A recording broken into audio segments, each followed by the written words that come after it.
Hello and welcome to Talking Tudors, a fortnightly podcast about the ever-fascinating Tudor dynasty. My name is Natalie Grueninger and I'll be your host and guide on this journey through 16th century England. Are you ready to step through the veil of time into the dazzling and dangerous world of the Tudor court? Without further ado, it's time to talk Tudors.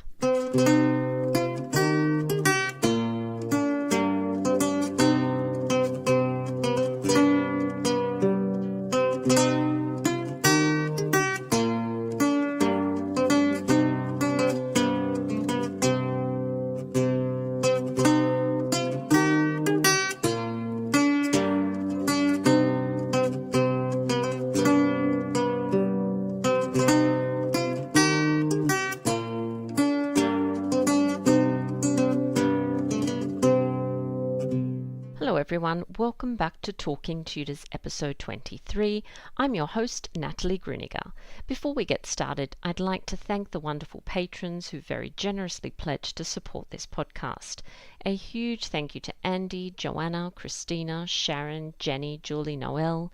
Thank you Zon, Reluca, Dawn, Daniel, Leslie, Katie, Jenny G, Sarah and Shah.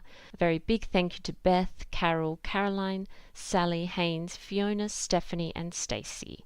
If you love Talking Tudors and would like to show your appreciation and support the work I do, just click on the Be My Patron on Podbean badge on the homepage of my website www.onthetudortrail.com or click on the Be a Patron button on the Podbean app. Join the Talking Tudors patron family before February 28 and you'll be automatically entered into our patron-only monthly giveaways. This month's prize is a $50 gift card to tudorfair.com, home to a range of fabulous Tudor-inspired gifts curated by Heather Tasko from the Renaissance English History podcast. Thank you, Heather, for donating this wonderful gift. Now, on to today's episode. I'm thrilled that joining me on the show to talk about Tudor food and cookery is Brigitte Webster. Brigitte runs the Tudor and 17th century Experience. She turned her passion for early English history into a business and opened a living history guest house where people step back in time and totally immerse themselves in Tudor history by sleeping in Tudor beds and eating and drinking authentic Tudor recipes. She also provides her guests with Tudor entertainment. She loves recreating Tudor food and gardens and researching Tudor furniture. On the day that Brigitte and I chatted, we did experience some slight issues with the internet, which has unfortunately affected the quality of the recording. I apologize in advance for any inconvenience caused. However, the information that Brigitte shared was simply too good not to publish.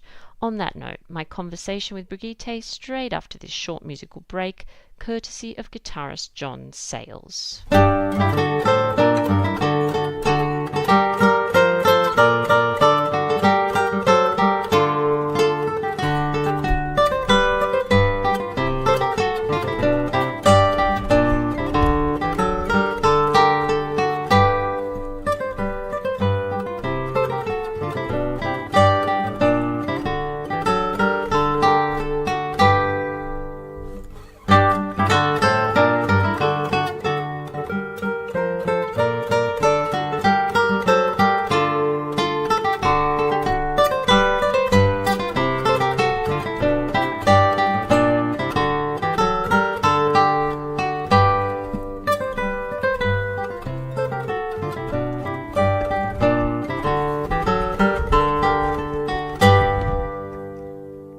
Welcome to Talking Tudors, Brigitte. How are you? Hello. Yes, I'm fine. Thank you very much. Lovely, lovely. Would you mind introducing yourself to our listeners and telling us a little bit about yourself? Yes, of course. Love to. Well, I am Brigitte and I'm married to Tom, a fellow Tudor history fan, and I'm also mum to two grown-up children, Ginny and Philip. But I'm a huge Tudorholic and founder and owner of the Tudor and 17th century Experience. My personal interest started about 20 years ago through my research into Tudor furniture and my professional background as a teacher of history and cookery. Now, for me personally, the fascination lies in the changes that took place away from the big events at the royal court.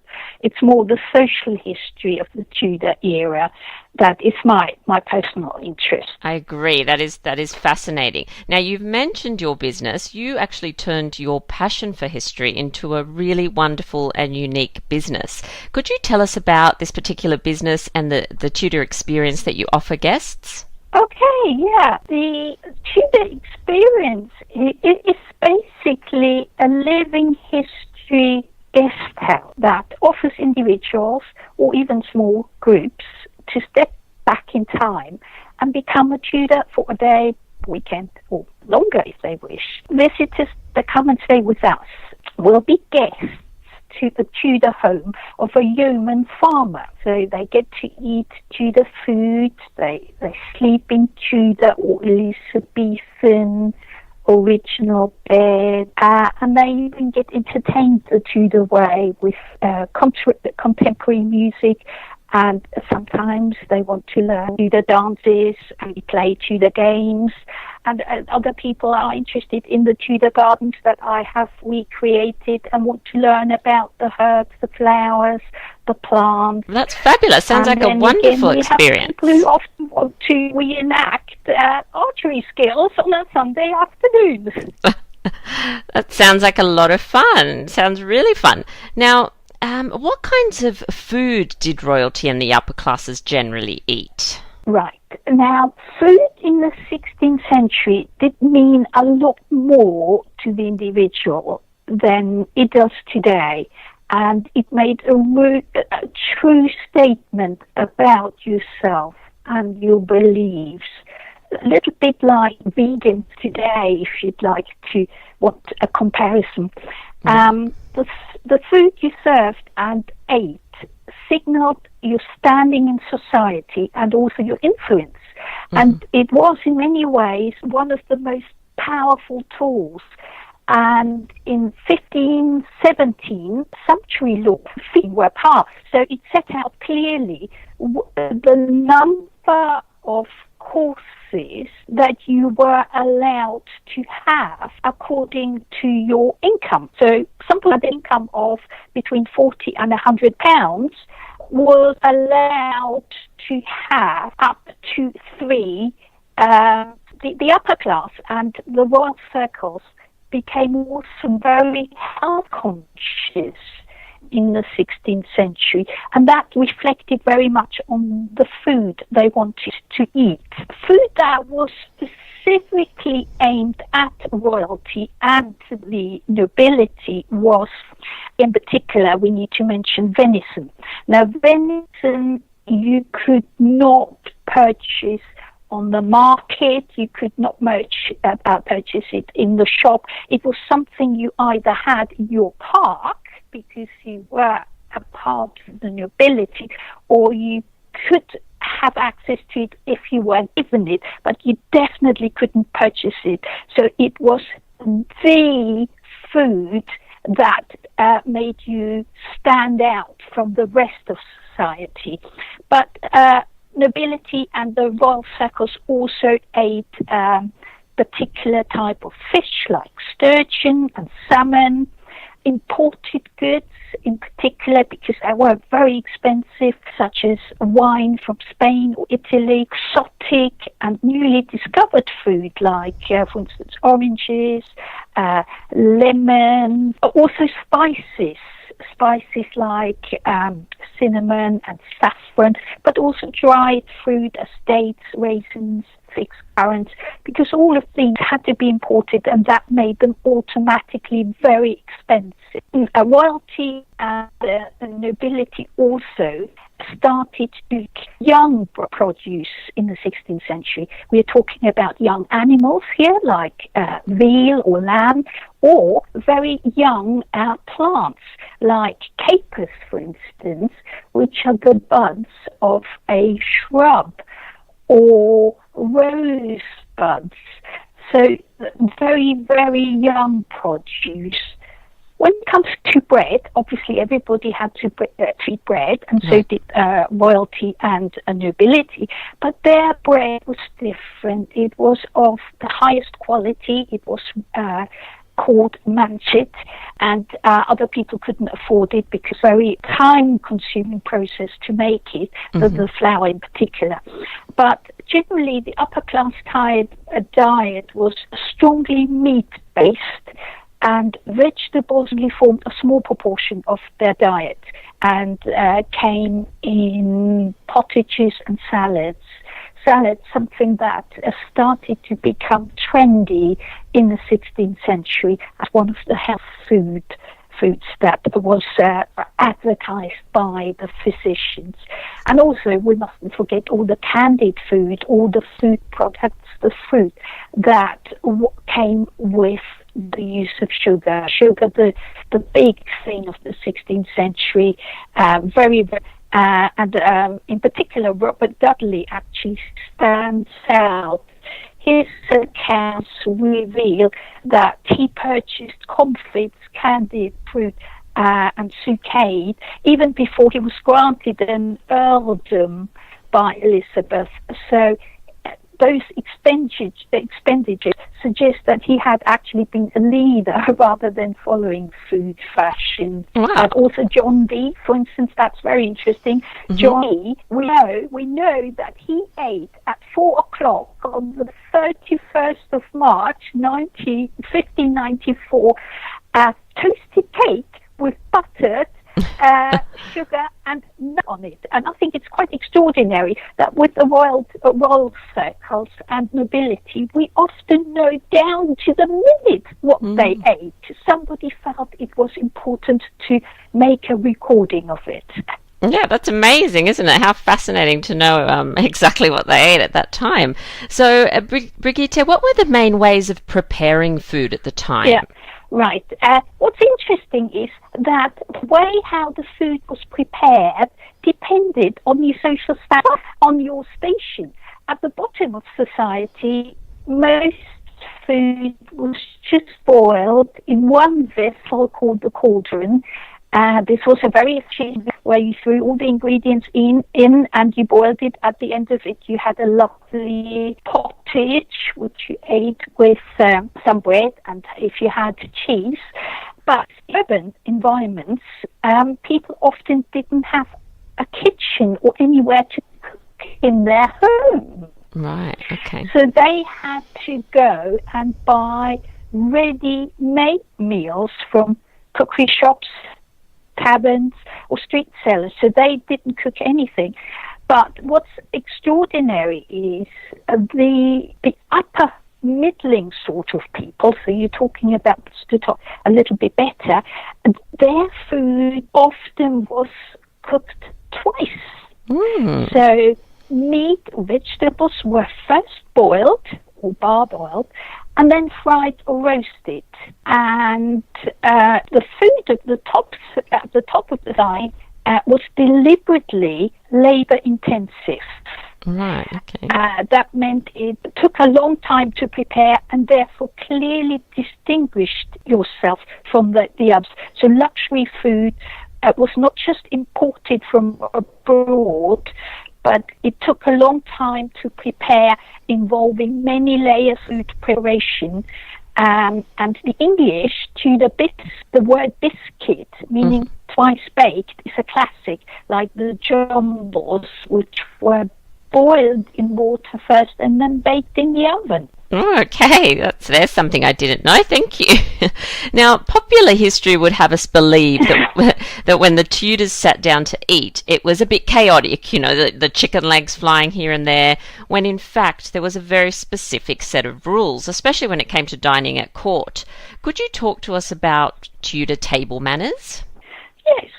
Of course, during the 16th century, a growing number of successful middling-class merchants were able to purchase luxury food that was generally associated with the nobility, but it was indeed their manners, or as they said then, the courtesy that still defined their true state and therefore set apart from the new world. Now, table manners were seen part of the whole code of behaviour, and courtesy books specialised on how to eat politely. And that's what it was all about.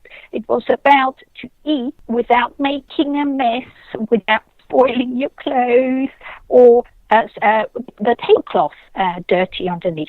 The dining table was also an important to your social hierarchy, and therefore there had to be many rules that pointed out exactly where you had to sit according to your state in society.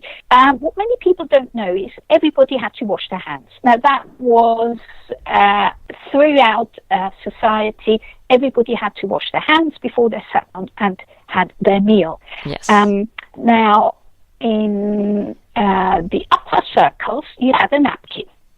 And the napkin that you were given, you placed either all over your left shoulder or, less commonly known, over your left wrist. Okay. And it basically serves to keep your fingers, but more so your mouth clean. Mm-hmm. Because drinking vessels were often shared with others, so you really did not want to have a mouth that was sticky and then right. share a vessel with other people. And in very wealthy households, that vessel was actually, after somebody had a drink from it, it was taken back, washed, and then it came back to somebody else who called for a drink. The other thing is a lot of the meals were served on a big platter that was called the mess. Mm-hmm. And it was shared a minimum of 4 people, but sometimes even more. And it was placed in the middle of the table, and then you helped yourself to food, but only to the one that was nearest to you. So it was really bad manners to grab something from the other end of that mess, and you were only allowed to take small portions onto your plate, which was often called the trencher, and also you weren't allowed to pick it up with your fingers, and that's where they sometimes had serving forks. They didn't use forks for eating and putting it into your mouth. They used it just purely for serving it from the mess onto your own plate. The same happened very much to pottages, so soups or stews that served in one big bowl, and it was known to be really bad manners to keep your spoon in that bowl when you had enough. Another thing was the voider. There was a plate called the voider, and that was when you put all the food that you no longer wanted to eat because you were full, or any bones that you might have, and that went into the voider, not over your shoulder onto the floor or being fed to the dogs. And that was sometimes then given to the poor or fed to the animals.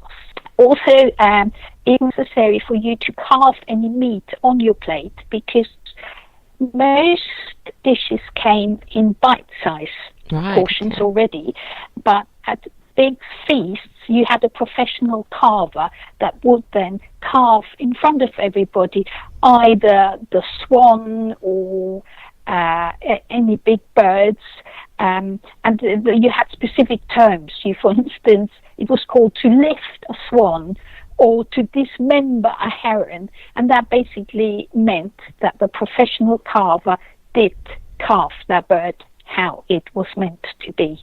And there were obviously also books that helped you teach how learn how to do that. But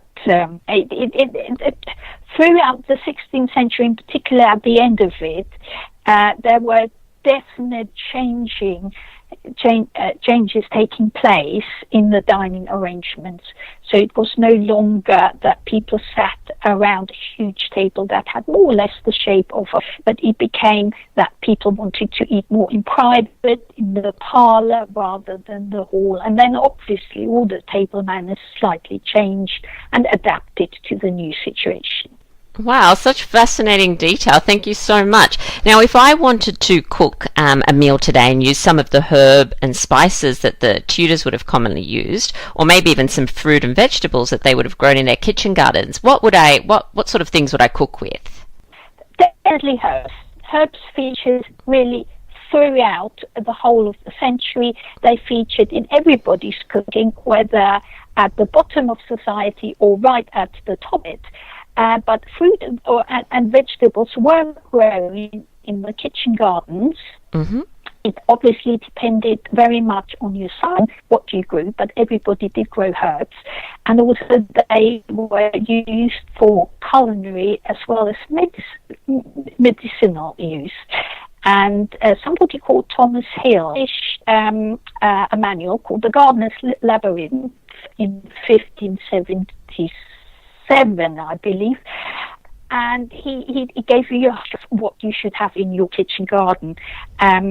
But typical iconic vegetables in the Tudor period were cabbages. And here in England we preferred kale, so they called them cucumbers, beans, but only the leaves, not the root, carrots, parsnips, turnips, obviously onion, garlic, leeks. You would have had lettuce, spinach, asparagus, but the wild one you collect from the meadows, artichoke, and specifically for the lower class you had peas and fava beans, but they were field crops, so you wouldn't grow them in your kitchen garden. They would actually be growing out on the fields. Now, one has to point out that in England people were disadvantaged. We did, because of the climate, grow a lot less than for instance, people in southern Europe would have done. In Italy or Spain, they already had cauliflower, celery, Brussels sprouts, eggplant, kohlrabi, you name it. We did not. Not even squashes, tomatoes or potatoes, peppers featured. They were introduced to Europe, but here in England we only knew about them, but we didn't taste them at all. But fruit was another very common thing that people grew in their orchards if they had the room for it. Apples, obviously, crab apples were very important to produce something called verjuice, which was the vinegar of the day in England. Pears, plums, cherries, Anne Boleyn's favourite, apparently, medlars, quinces, strawberries, gooseberries, barberries, you name it. Again, all the fruit that was introduced a royal member of the family, we know exactly when it first came to England, such as the apricots. We know that is 1548 because Henry's gardener, Wolfe, recorded it as specifically having been imported from France to go into Henry's garden at Nonsuch. The same for the gooseberries. We know that in 1516 Henry had organized for gooseberry bushes to be imported from Germany into his garden. Fruit was very much encouraged to be eaten raw because to the Tudors it was seen as a kind of problematic because it was considered cold and wet, and in our climate that was cool and damp, that meant the fruit wasn't easy to digest, and the only way around it was actually cook it. But we also know that, for instance, Robert Dudley, again, our trendsetter when it comes to food, he did order a lot of fruit. He spent a fortune on fruit. Fruit was expensive. And we know from his records that he constantly spent lots of money on quinces, pomegranate, and also foreign imported fruit like the Genoa plums. And funny enough, Elizabeth, while she was living at the accounts, that she spent a staggering £119 in 1 year on just fruit, which was, I think, 1551 to 1502. So we know exactly what royalty, what kinds of fruit and vegetables they had. But it also meant that it was grown in the orchards of farmers. Wow, what amazing detail. Thank you so much. It's so fascinating and really brings them to life, I think. Now, you mentioned that sometimes ordinary people didn't have a kitchen in which to cook, so they'd purchase, sort of get takeaway, I suppose. What would Yeah. would they have eaten any meat? So they obviously would have grown herbs and things. Would they have had any meat in their diet? Yes, they would have had a meat, most likely bacon. Right. So the less expensive parts of the pig. Also offal. Offal was considered the meat of the poor. Funny enough, that actually became very trendy towards the late 16th century, and then later reverted back to the meat of the poor. Right. But they would have mostly used it in pottages, so in stews and thick soups, not roasted and not baked. That was the main difference. They did have access to meat, but it was the cheap type of meat, and it was the way how they prepared it, basically. Right, okay, I see. Now I know you have a great love of Tudor food and you're trying to do everything you can to promote it, which is wonderful. What are some of your favourite Tudor dishes to make? That's a very good question. I think the challenge for me is to try out new recipes, Right. because you can never predict what it's going to taste like. But personally, I like the vegetarian recipes, which generally feature for the fish days when meat wasn't allowed to be eaten, which was Wednesdays, Fridays and Saturdays. And here in particular, I like the herb and vegetable tart and pottages. And I also like cooking seasonal food. So, for instance, at Christmas, I like preparing the Christmas 12th night cake, the simult cake at Easter, and now pancakes for coming up Shrove Tuesday. And today, being Valentine's Day, I made buckets for my husband because we've been married 30 years, so I thought it had to be something quite different. But also Sunday roast, yeah.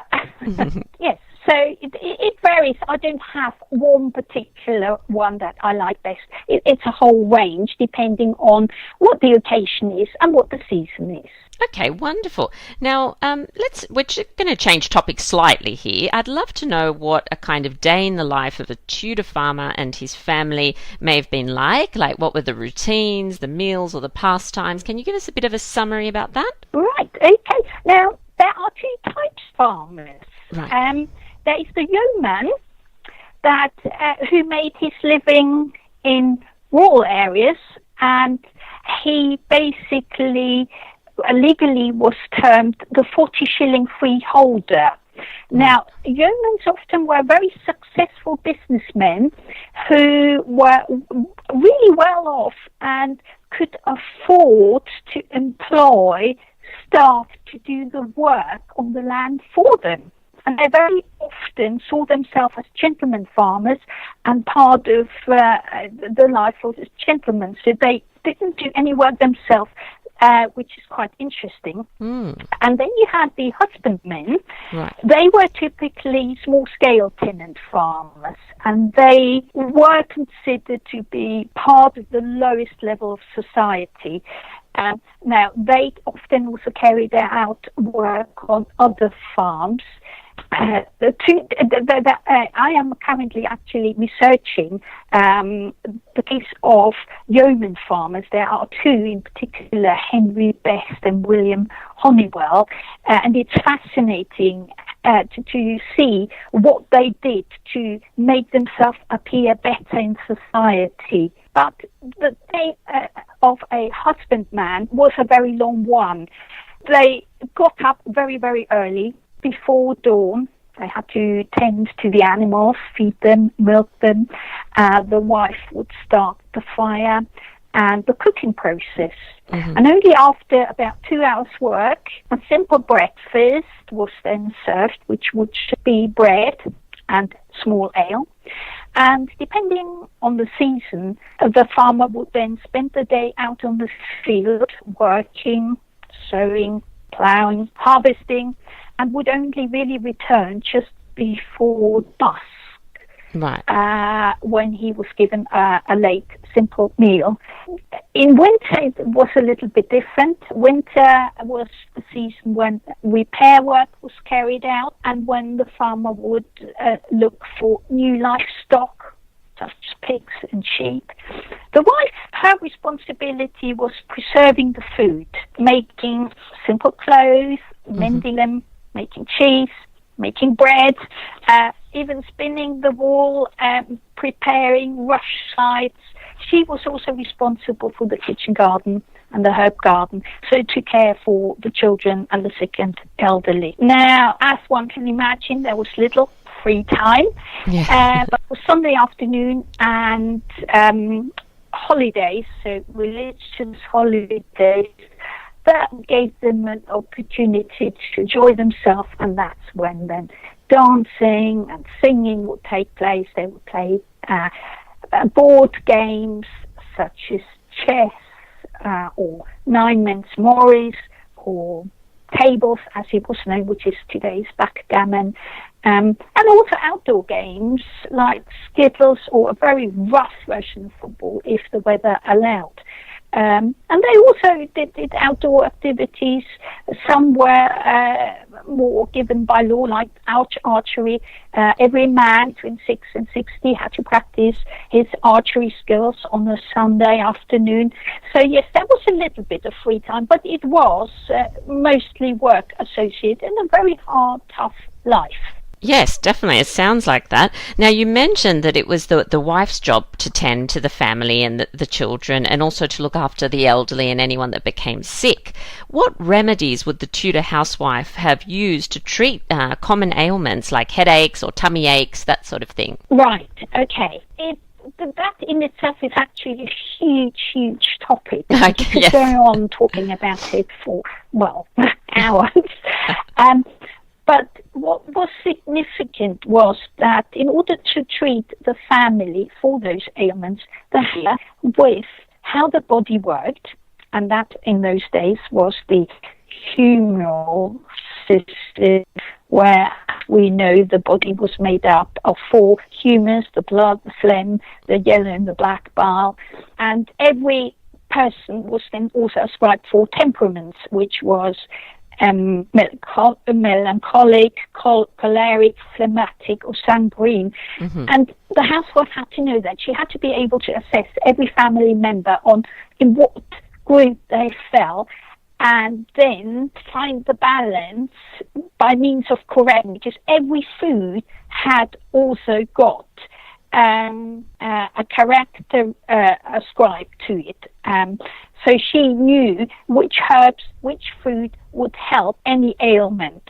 There were actually some, usually it was that knowledge was passed on from mother to daughter, but if that wasn't a possibility, there were books that helped. For instance, in 1564, astrologer Philip Moore, he produced a small, rather inexpensive book that did tell people on how to help sick people. Now, for headache, what the housewife did, she prepared either flavored waters, or she prepared ointments using herbs.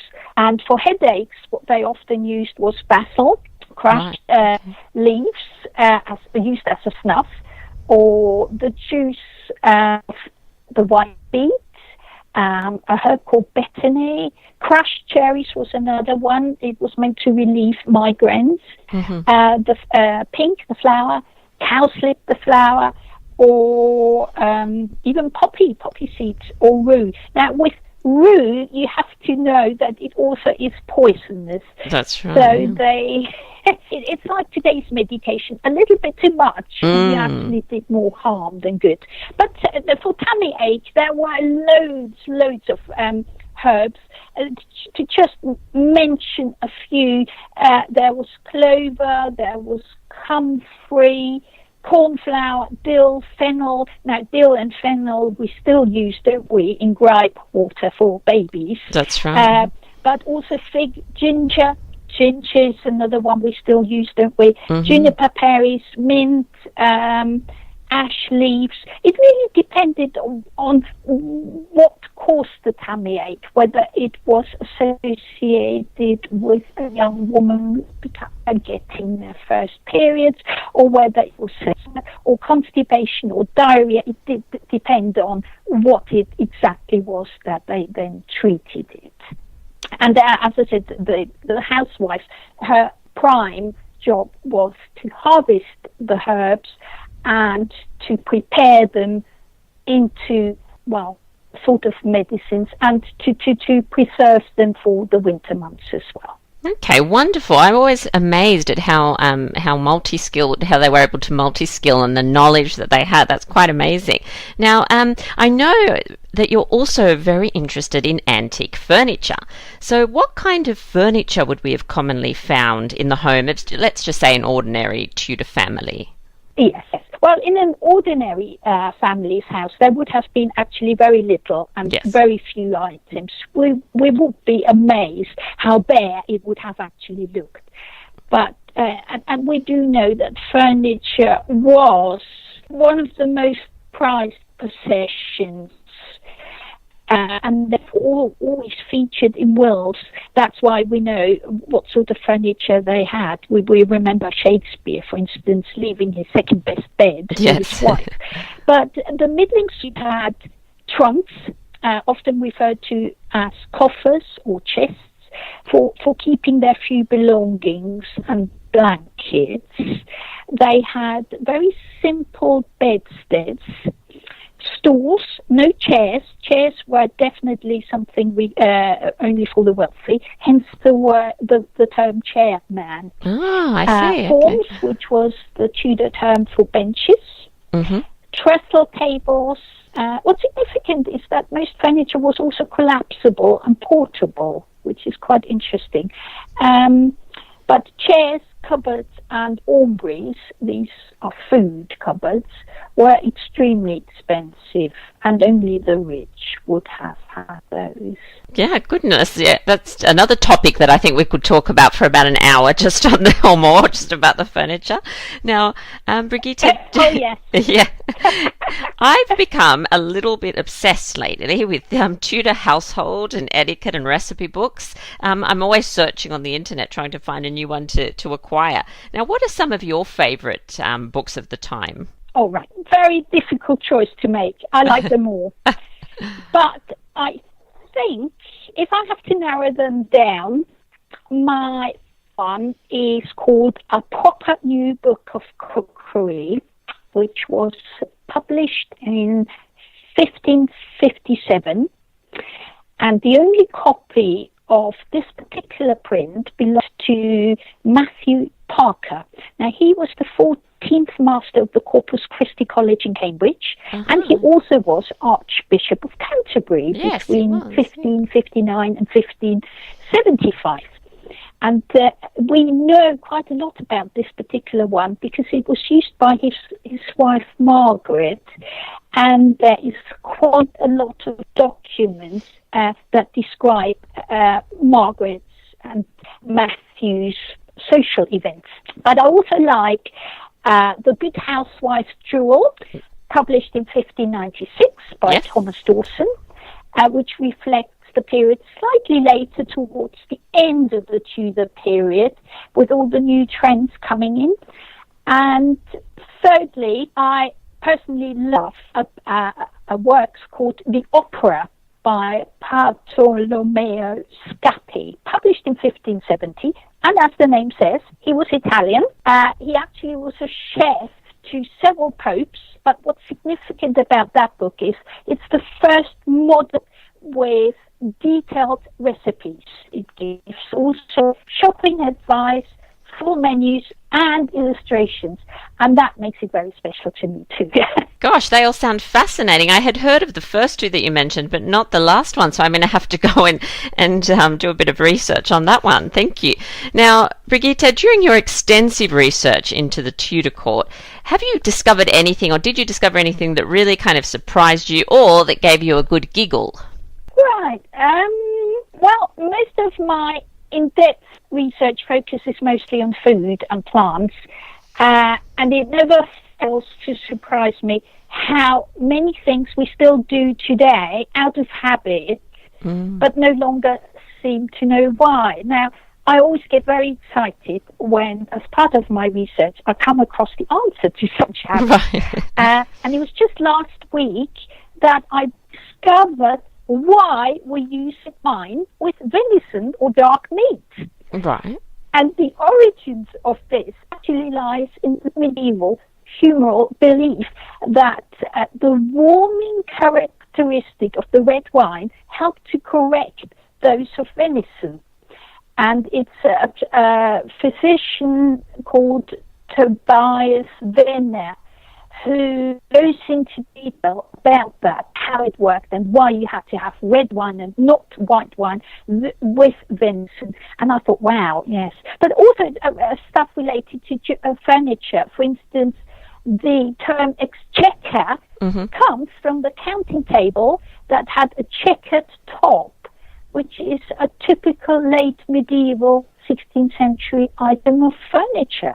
Yeah, I absolutely love coming across things like that. Thank you. I didn't know about the red wine. That's so interesting. Fascinating stuff. Now, now we are actually coming to the end of our conversation. I could chat with you all day. You're absolutely unbelievably knowledgeable. Thank you for sharing that with us. Now, it's actually time to play our little game of 10 to go. So these are just 10 quick questions for you. Are you ready? I hope so. Okay, number 1. What inspires you, or how do you find inspiration? I love reading books about the pet, and it's often a detail that I come across that inspires me to do more research. But it's also museums, and you see an item that makes you think, oh, I wonder how that worked. Yes, so it's materials and books. All right, fabulous. Yeah, I completely agree with you. Number 2, when you were a child, what did you want to be when you grew up? Well, I can't remember. There were so many different things. It changed all the time. But I do remember I wanted to be a boy. Okay. All right, thank you. I wanted to be a man because you had so many more choices. Right, okay, yeah, I understand. Okay, number 3, what was the last movie you watched? The last movie I watched was The Favourite. Oh, okay. Lovely. I haven't seen that one yet. All right. Number 4, if you had a time machine, let's just pretend that you could travel back to witness one event or one moment in Tudor history, what would it be for you? I think it would have to be the field of gold the field cloth of gold in 1520. Oh, I think I'm joining you there. That's an event I would have absolutely loved to have seen. All right, number 5. What's something you love about where you live? I think it's because we are surrounded by buildings that date to the 16th century and earlier. Lots to see, lots to check out. That's fabulous. Now, I know it's not good to be jealous, but I'm a little bit jealous of you right now, how I'd love to be surrounded by Tudor buildings. All right. Number 6. If you were forced to flee Earth, I don't know why, but if you were forced to flee Earth and you could only take one book with you, what would it be? I think it would be John Jarrett's Great Herbal from 1597. Even though quite a bit of fibbing, that to me still it's one of my all-time favourites. Yeah. All right, thank you. Number 7. If you could swap places with one person, they whether they're living or dead, for a day, who would it be? I would go with Bess of Hardwick. Oh, yeah. Yeah. That's a good one. I like that one. She is my ideal lady. Yeah, definitely a remarkable woman, no doubt. Number 8. What was the last thing you bought? A book. A book on cookery and food between 1500 and 1640. Oh, that sounds good. What's that book That's called? That's a great surprise there. No, I know. Good question. It does not have a very inspiring title. It's called The Food and Identity in England 1540 to 1640. Okay, well, it's a straightforward title, isn't it? All right. I think... Oh, no, we've got 2 more questions to go. No hiding there. No hiding, exactly. Number 9, what does your morning routine look like? It's getting up and making a healthy breakfast for my husband. If my daughter is at home, my daughter too. Yes, healthy breakfast, start the day. Yeah, lovely. That's a good way to start. And lucky last, one more question. What would you like to see more of in the world? Communication. People talking to each other and not assuming they know what people are all about. Yeah, I think that's a very good thing. And we have come to the end. It's time for your Tudor takeaway. Do you have something for us to go off and explore after this episode? Yes, definitely. I think for people interested in what farm life was all about, yes, in Tudor times, I can recommend Ruth Goodman's Monastic Tudor Farm DVD. Yes. It's a few years old now, but the facts are still there, and it's one of the most inspiring and interesting productions I have come across. If you want to get more into Tudor cookery and you're after recipes without having to invest in books, because they sometimes can be very difficult to understand, you can follow my Facebook page where I constantly update the recipes I found, and they're usually easy to follow. Oh, fabulous. They're both wonderful. I know them. The DVDs are fantastic. I love those DVDs. And definitely following your Facebook page is something I hope everyone does. And I'll add a link to the page from the show notes just to make it nice and easy for everyone. And we've come to the end. Thank you so much for talking to me today so early in the morning as well. And it's been really wonderful. Well, thank you very much for having me. I thoroughly enjoyed talking to you. As I said, it's one of my passion is cookery, Tudor cookery, and I want it for the world to see. Come on, this is really cool. I love it. All right, everyone, let's get Tudor cooking, I think. All right, thank you so much. Well, that brings us to the end of this episode of Talking Tudors. Thank you so much for listening. If you have any comments or suggestions or just want to say hi, please get in touch with me via my website www.onthetudortrail.com, where you'll also find show notes for today's episode. If you've enjoyed the show, please share the podcast with friends and family and click on the all-important follow button so you'll never miss an episode. I also invite you to join our Talking Tudors podcast group on Facebook, where you can interact with other Tudor history lovers and hear all the behind-the-scenes news. It's time now for us to re-enter the modern world. As always, I look forward to talking Tudors with you again very soon.